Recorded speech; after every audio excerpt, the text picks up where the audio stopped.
Okay, I figured out my key to success, now I'm locked in. I learned how to open doors like a locksmith. I'm uptown, I'm the one they wanna shop with. Run off with the bag even though we don't shoplift. All that gun talk y'all want, I'm not with. It's not cool, everybody got them long clips. You gon' mess around and get one of your dogs hit. And when you do, I hope you know you're not John Wick. All right, welcome back. You're not locked in with DK and Atwood. I'm Atwood. Killer to my left, DK. So combat sports this weekend was pretty cool, but before we talk about that, we had a big day last week for the Academy. You had a big day. It took a lot to process, yeah. Yeah. It was like Thursday night, we had our first promotion ceremony of 2024. Mm-hmm. Yeah. So it's been we had our biggest one to date probably. You know, we had a lot of blue belts, a few purple belts, and gave out 3 black belts, man. And I don't say gave out very lightly. Right. Well, you know, we've had Chevy on here. We've had Ethan on here. We've had Phil on here. And Phil on here. We've had all the black belts on wow. here. Yeah, we have. Except for... But that was when they were brown belts. Right. So now, you know, they are black belts. And it's pretty awesome, man. It's pretty fun. I mean, they're very well deserving. A lot of people, you know, I've been a black belt now going on 10 years in July 25th to be exact. And, you know, I should be a 3rd degree black belt. But, you know, you saw, and, you know, if you guys watched this episode of our promotion ceremony, you know, I got the 2 degrees, you know, but I should be a 3rd degree. So it's kind of, it's weird, we you were know. all like, Ethan put 2 on, and then Tony's like, he should be 3. And then they looked at me as like, guys, I don't fucking know. Like, y'all know more than I do. Like, man. Yeah. But that was cool too, man. So it was funny. Like, if you go back and you rewatch the video of the promotion ceremony, I've only watched the very beginning of it. There's a point where you were talking like, you know, you're like, let's talk about promotions, guys. You know, you went on this thing, and at the end of that, I said, look at my belt. Yeah, you're like, look at my belt. I haven't had a new one in 10 years, no stripes. And whenever you say that, Ethan, you can see Ethan just look. He goes, and he just looks at me.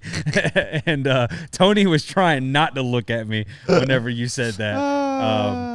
But then it was just that made it even cooler because I was like, little does this man know. Yeah, he's getting a new belt today. Yeah. And that was see, whenever Ethan getting his black belt, so the original plan was to have Ethan put it on you because I was like, all right, well, you know, Ethan got promoted, so it would just be special because you two have been working together, training together for so long. Like the day he gets his black belt, then he gets to give you your new black belt. But Ethan was trying to get Kurt on the phone. And I wanted to have Kurt here in person, but you sprung this promotion ceremony on us, so I had no time to try. And I don't know Kurt, so I would have had to reach out through whether it's Megan or Ethan. But I was just gonna like put him on a Spirit flight and have him come out of the back room. Oh my gosh, dude! You talk about like lose my mind. I was trying to get DK to cry. Wow, I didn't, dude. He didn't cry. This is very. I can't believe it, man. I can't believe it, man. I've gotten so much better at kind of controlling my emotions, man. Like, there's so many times I've cried on these mats, you know, in front of people at promotion ceremonies, you know, saying things, man. It's, you know, I cried. I don't know. Were you here? Yeah. And one day, man, I was just talking about how far we've come, and, you know, 5 years going on 6 years now, and it's just unbelievable. And I've talked about this, you know, over and over about writing things down. Write your dreams down. Dream big and dream often.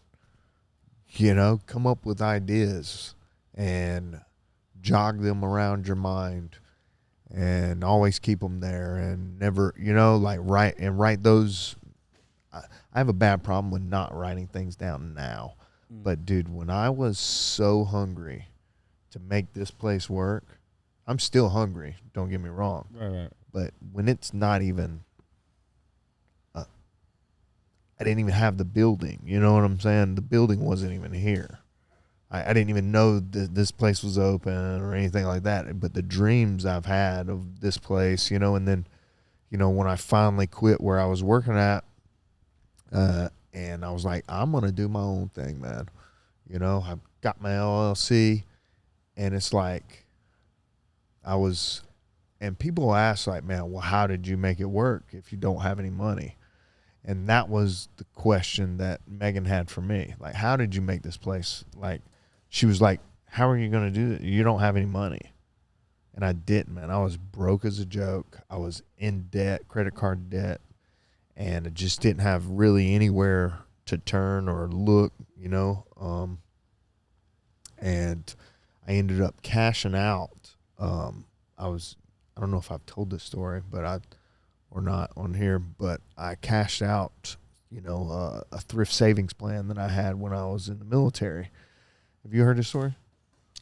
I think I've heard parts. I don't know if we've talked about it on here, but yeah. I think you've told me a little bit about that. Yeah, so it's I had so when I joined the military, man, I go to my first duty location in New Mexico, and it's like we get there, and there were some guys get together, and they were they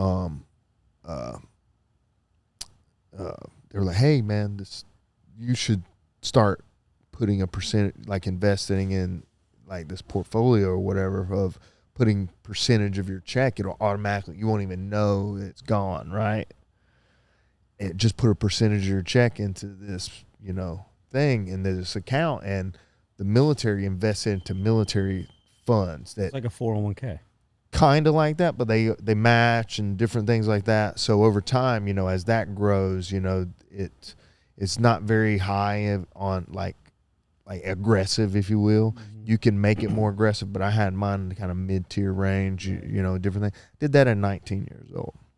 And so I remember the first one I had put like 6%, I think was the max. And I was like, I'm putting 6% in a check.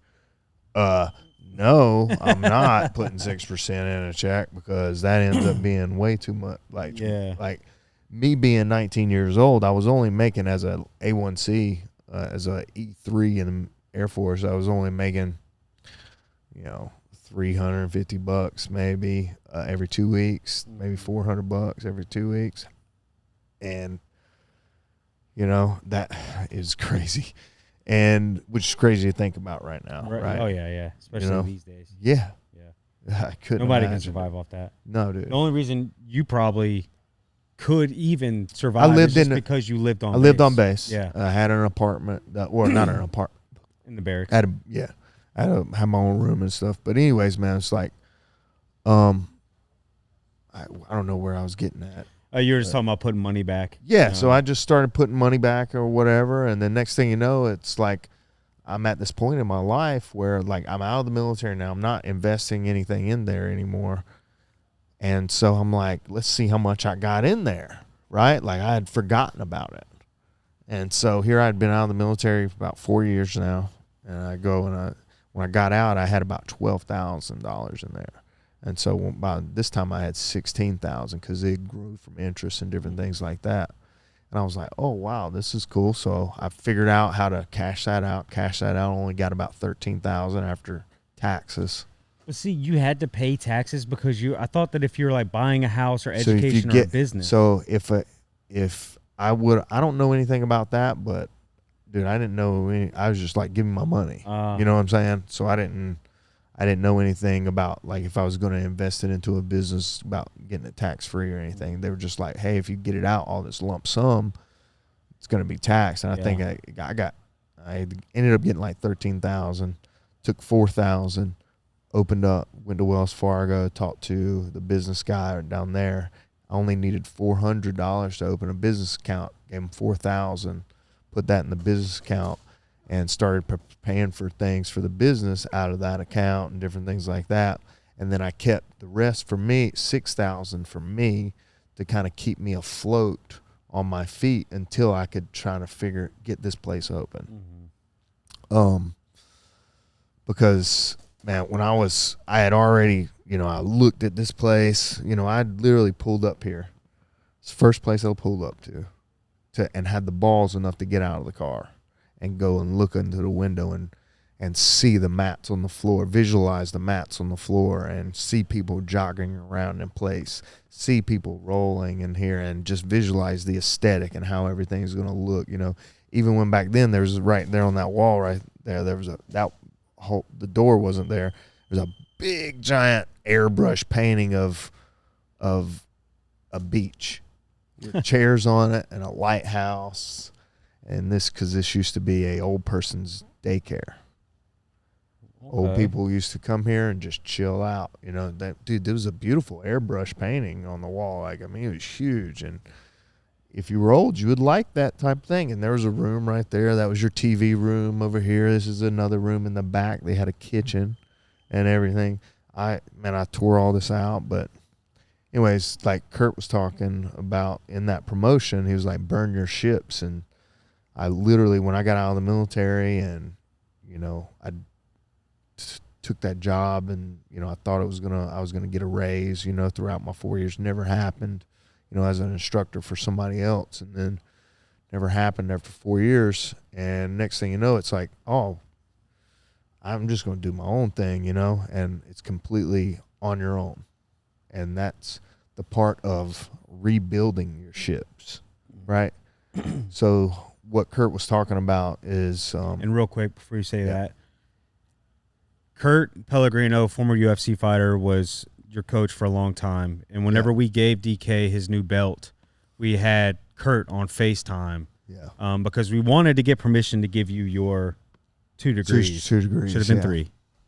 But your 2 degrees. So whenever he's saying, Kurt was saying, if you go back and watch the ceremony, you'll see that Kurt was on the phone. But go ahead. Yeah, and if you guys get a chance, man, YouTube Kurt Pellegrino. Back in the day, he used to be like really like he had. I don't know if you ever saw the shake weight video that he did. I think it's gone now. No. I think they took it off, but he was sponsored by Echo, the clothing brand. Oh wow! Yeah, Echo Limited. Yes, he was sponsored by Echo. Nice. $75,000 sponsorship, by the way. Wow. And that's early 2000s. Yeah, you could have bought a house for that. Yeah. So, anyways, shake weight. Boom, boom, boom. And so he did like a little cameo thing, like a little spoof shake weight video of him around his house, how he uses his shake weight when he's working out. He's wearing like this 80s retro windbreaker, a headband and stuff, like he's working around. He's like, he's like shaking his back like this. And, I'm clipping. That's the thumbnail. Oh man, you can't. We got kids. Okay. Kids. Man, I just had one of my students. He was like, "Hey man," he's like, "You know, the kids want to watch this," but I just told him, I was like, it's kind of. I told him it's kind of for adults, you know, and it is, you know. So we're gonna try to dial back the cursing. a little bit, because I do got some kid students and different things like that would love to watch us and love to hear my stories and different things like that too. So I'm going to try to dial that back some. Yeah. It's hard being in the military. It is hard. It is hard. But anyways. So Kurt was doing the shake weight. Kurt was doing the shake weight videos, and he did an Activia yogurt one too. Activia yogurt? Activia. You know, the fiber yogurt that makes you poop. Oh, he was doing that, talking about how he eats so many a day, and he's like on the toilet. He's like, "Hey, you been eating?" And he's like, "Oh yeah." He's like getting diarrhea. He's like coming out big time. Yeah, it's funny, man. I have to show you. He's got a old car. He did a commercial for a Ford dealership. Him and Big Dan Migliotta did it. Oh, and it's like this. You'll have to see it, man. He's like this little guy in the back of the trunk. This guy pushes a button, he pops out and for a road rage incident. He comes around, and it's Big Dan with the road rage, and Kurt's like taps him on his shoulder, and like the guy's like tries to pick him up, slam. Kurt slaps a triangle on him, which he would never do. And the guy, he's like slams him on the hood, kind of like never back down. Yeah. But anyways, so Kurt was on the phone, and he was saying something about before your first Bellator fight. Yeah, I told you to, before you walked into the cage, I told you to burn your ships. And so there's a book called 33 Strategies of War, and we had talked a little bit before about this. And in that book, it talks about this guy, this conquistador called Hernan Cortez. And you can see on my arm, this sleeve here is dedicated to burning your ships.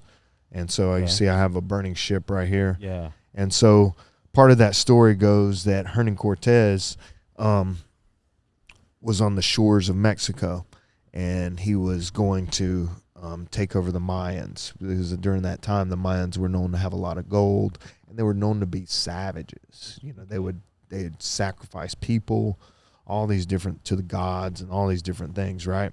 So anyways, but Hernan Cortez, you know, he was on these shores, but he only had like 10 boats. He didn't have very many men, maybe like 500 men, compared to the Mayans, millions. Yeah. Right. So all his people, they're camped out on the shores. The Mayans are deep in a little bit more, and all his people are on the shores, and they're looking at the boats, and they're like, man, we could just leave. You know, we don't have to leave our family. We're gonna get killed out here. You know, we can just leave. And Hernan Cortez, being the conquistador, he's like, no. He's like, tells his people, the story is he drills wood holes. He drills holes in the boat, and he sinks the boat. And he tells them that worms have eaten holes, gotten into the wood, and eaten holes into the boat. Well, some of the boats didn't sink, and so I think the story goes, he said, burn the ships. So there is no pathway home. Yeah, so there's no retreat. Yeah, it's called being on death ground, as Robert Greene puts it in his book. It's called being on death ground. It means you will fight so hard when you have nowhere else to turn.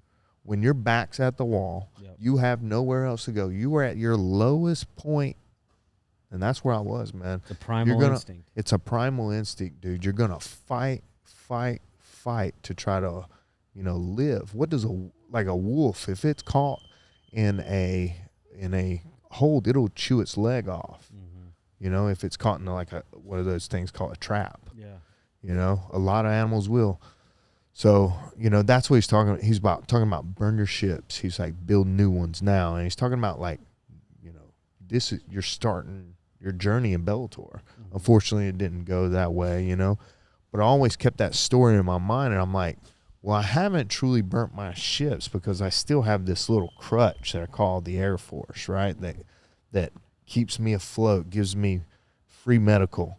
I get free substance allowance for, you know, my food. I get like $350 a month for my food, right? Which isn't shit really, but right. I'm like, we're gonna dial back the cursing. Well, I mean, out of all the words we've said, that's very mild. But anyways, man, it's like, you know, I burned my ships to a point to where I didn't have anywhere, man. I have a dad of a kid student of mine that I owe a lot to, because he let me live in his condo on 17th Avenue South for 3 months, man, while I didn't really have a place to live, man, because I was going through a divorce. My roommate that I was with just up and just like, was like, hey, I'm moving to Charleston. I'm like, dude, month, dude. I had a month, man.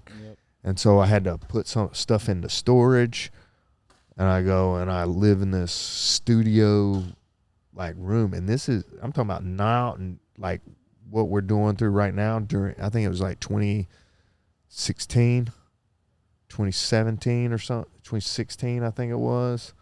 I was living in the summer, dude, all the way through July 4th weekend.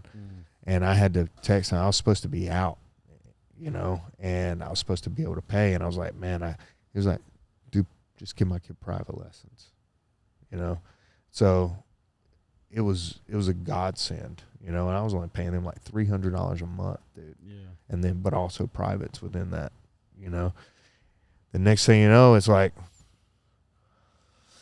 pulling up to this place, and I'm like, I got an apartment by this time. I'm doing private lessons out of this apartment, in the garage. It's sweltering hot, man. And and was able to do some stuff, man. It was pretty neat.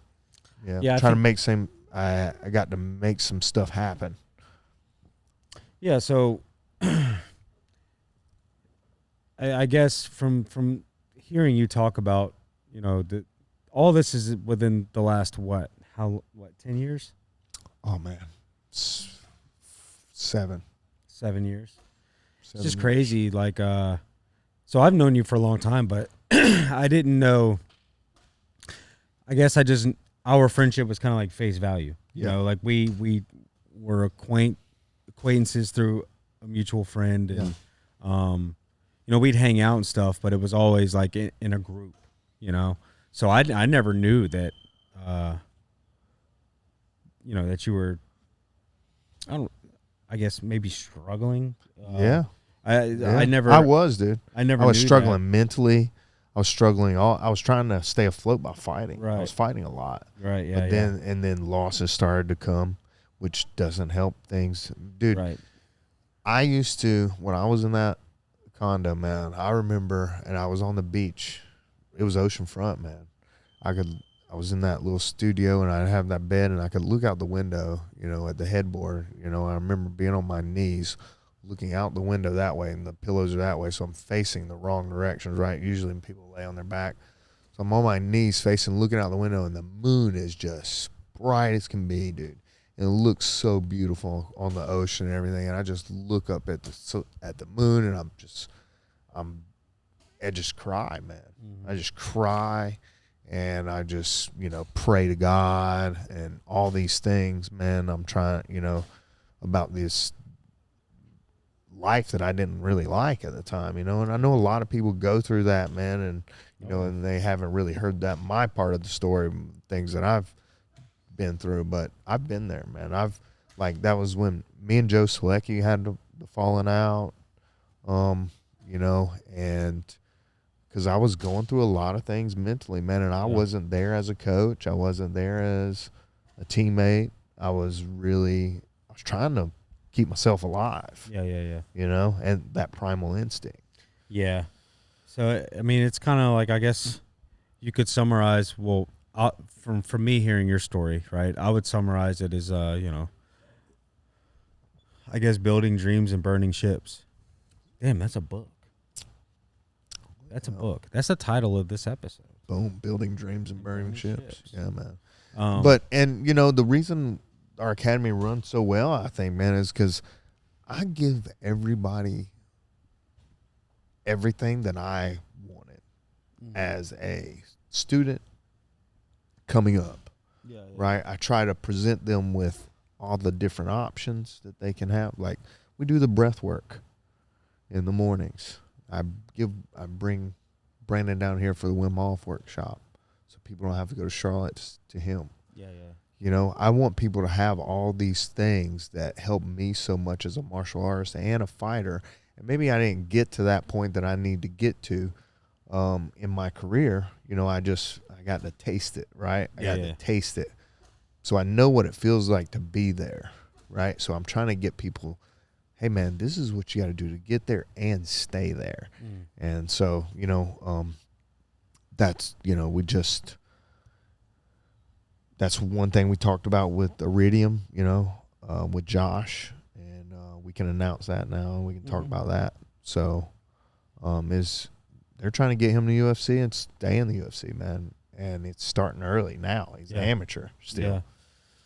So what you just described is something I like to refer to. I mean, I guess you can call it the big brother. I always call it the little brother complex because I am a little brother and a big brother. But it's, as a younger sibling, we get to learn from our older siblings' mistakes. Yes. Right? Yeah. So it's like you having been through it, all the guys coming up underneath you now, and girls, are like little brothers, right? So like, you've done it. What you could have used at what times you could have used it, so you're able to give that to them. Yeah, and just like a little brother, sometimes it's reciprocated, and sometimes it's kind of like, I'm going to do my own thing. Right, and I have those too. Right, that's when we learn the most. Yes. It's not from our successes necessarily. It's from almost to the F word. It's from our failures. Yes. You know, it's from where we fall short. So yeah, it's, you know, everyone's lucky to have somebody like that in their life. And you know, everybody ends up reciprocating that into some. Yeah. I mean, I was very fortunate to the person that told me to do that had burned his ship and fought in the UFC, dude, you know, and was top 5 in the world. Right. So I took it as, oh yeah, I'm all in, dude. Mm-hmm. I'm all in with this.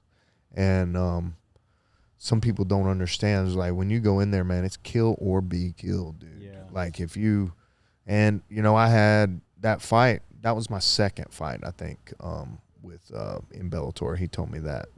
Well, that's such a savage thing to say to somebody before you're going into a fight too. Is burn your ships, man. Yeah, burn. That kind of reminds me of like the whole 300 thing where she tells Leonidas to come back with your shield or on it. Yeah, it's kind of the same thing. For sure.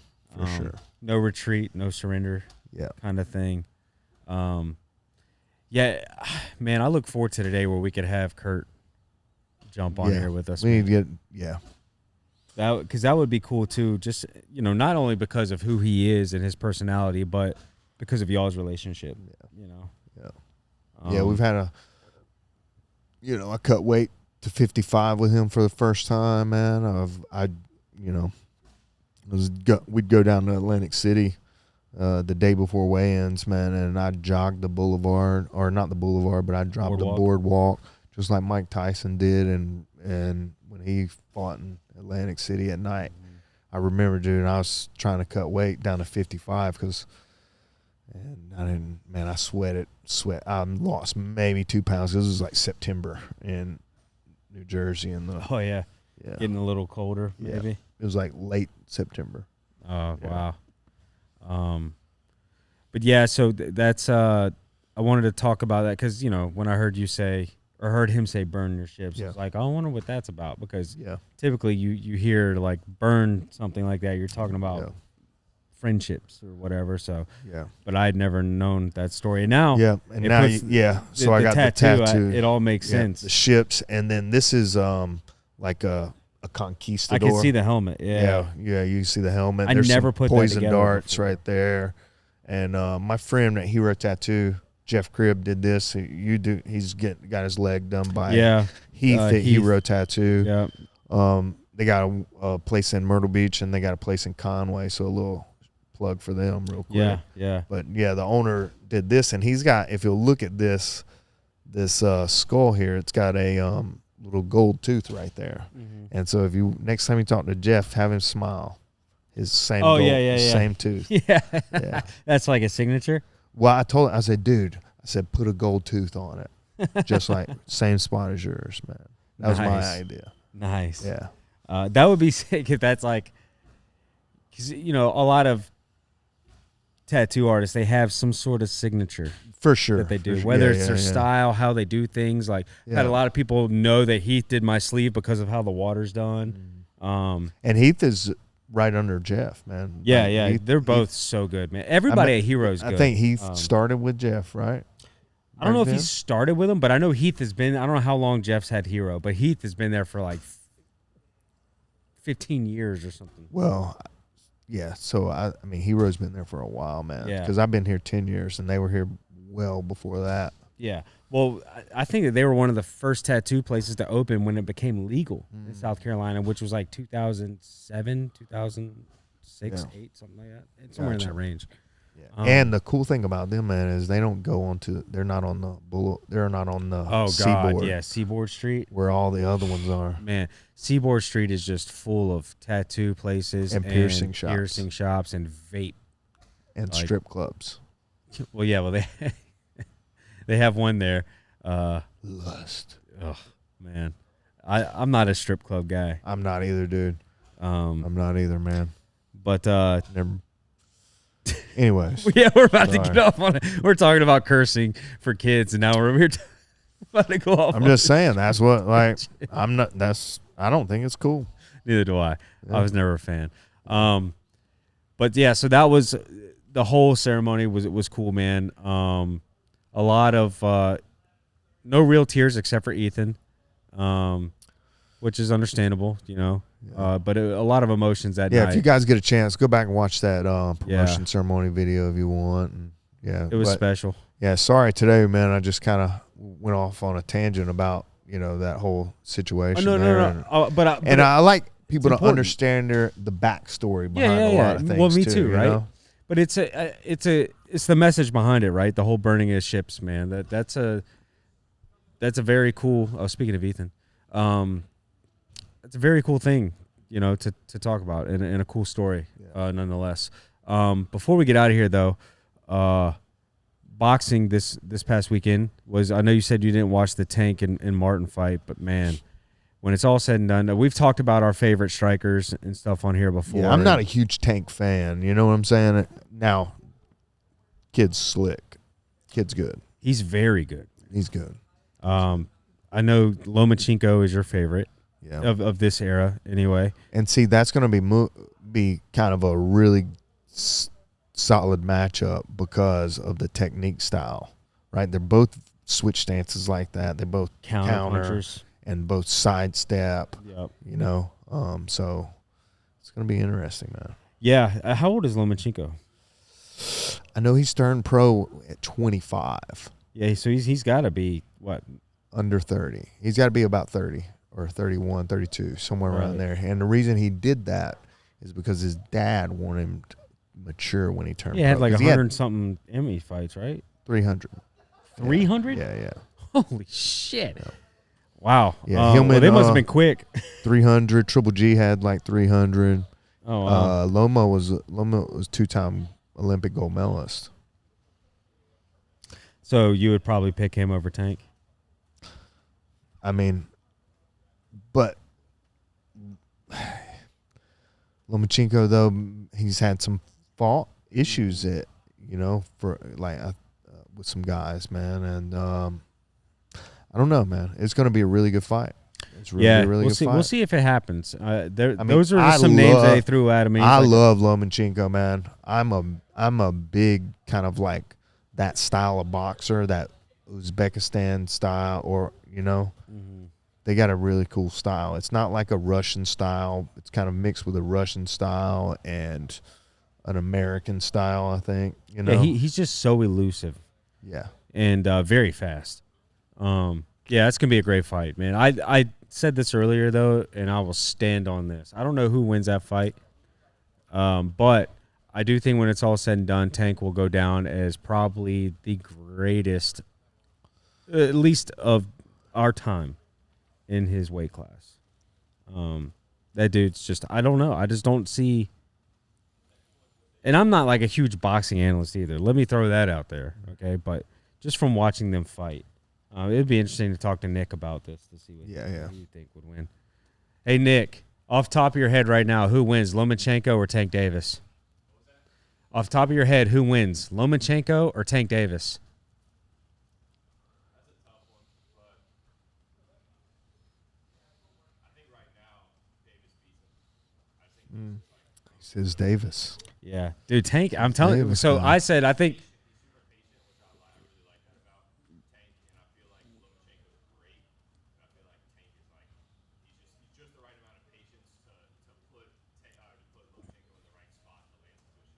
Yeah. So if you couldn't hear Nick, the boxing coach here, we've had him on.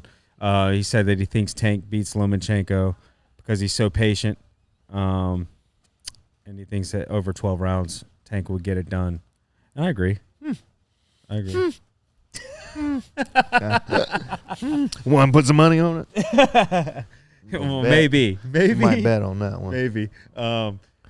All right, so last thing before we dip, because we got people coming in. The Chael Sonnen and Anderson Silva boxing match was garbage, in my opinion. Just you said it was like a sparring match, right? Dude, ding, ding. Yeah.